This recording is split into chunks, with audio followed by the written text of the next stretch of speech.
Hello, everyone. I'm Vince White. I'm an employment attorney, and today we're talking about discrimination against people for being too American. There was on October 5th of this year a story in the New York Post about a gentleman who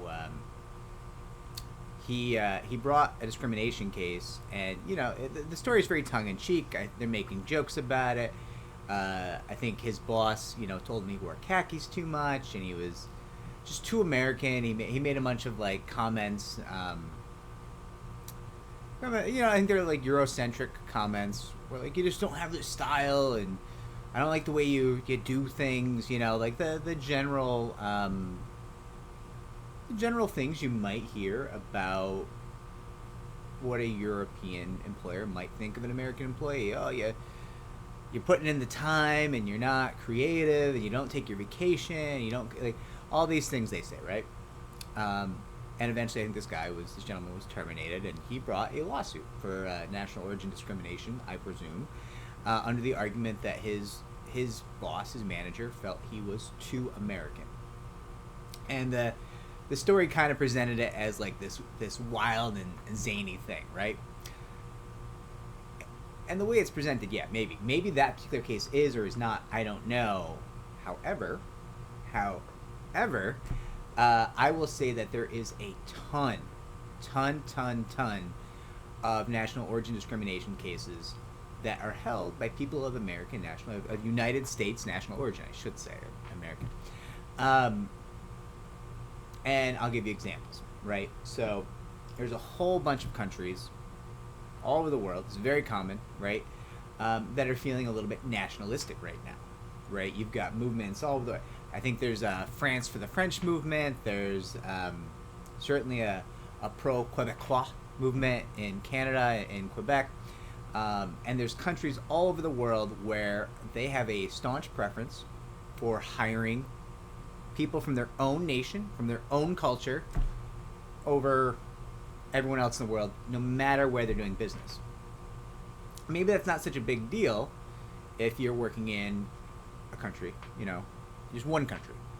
But when you start operating as a multinational corporation, right, you've got offices and you're doing business all over the world and you're hiring people from all over the world, well, you're going to run afoul of the laws of these various countries. So there's a lot of companies, a lot of multinational companies who come and do business in the United States, and they don't necessarily know that when you do business in the United States, you're subject to all these extra laws.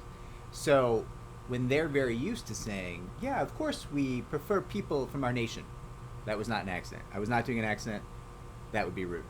Um, of course we prefer people from our country. We have a preference for hiring them. And when it comes to terminating people, we have a preference for keeping the people from our country. Well, my friends, you have just described national origin discrimination against people who are not of the origin in your nation, right? So that is actually directly going to run afoul of federal law, many state laws, and also many local laws, right? In New York City, that would run afoul of federal, state, and local. And they would say, "Oh, but we're not based in the United States, so we don't want any part of that. We didn't sign up for your laws. You did. You did when you came here and did business, and unfortunately, now our laws are in play. I think fortunately, but for them, unfortunately. Um, and there's the federal laws. There's some leeway. If you do a little bit of business in the states, maybe they don't mind as much. New York City, it's pretty touchy. Like if your employment caused you to cross into New York City, well, some New York City courts think you're now subject to the New York City Human Rights Law, which is our employment law that covers national origin discrimination. So you're subject to that law, and that's a reality for this person, for this employee in the states, or this employee in New York or in New York City. All these laws could apply, and it's very very common for a company for them not even to really think there's anything wrong with that, right? Of course, we prefer people from back home. We just prefer people from our country. Okay. Uh, I mean, we can agree or disagree about whether or not that's ethical. it's not legal. It's not legal in the United States. So as silly as the article is, and I'll post the article down below, it's a very real phenomenon, and there's a lot of people. There's a lot of people working in the United States today for multinational corporations who feel very, very clearly, because of the way they're being treated, that they are not being favored, that they are actually being harmed by being from the United States.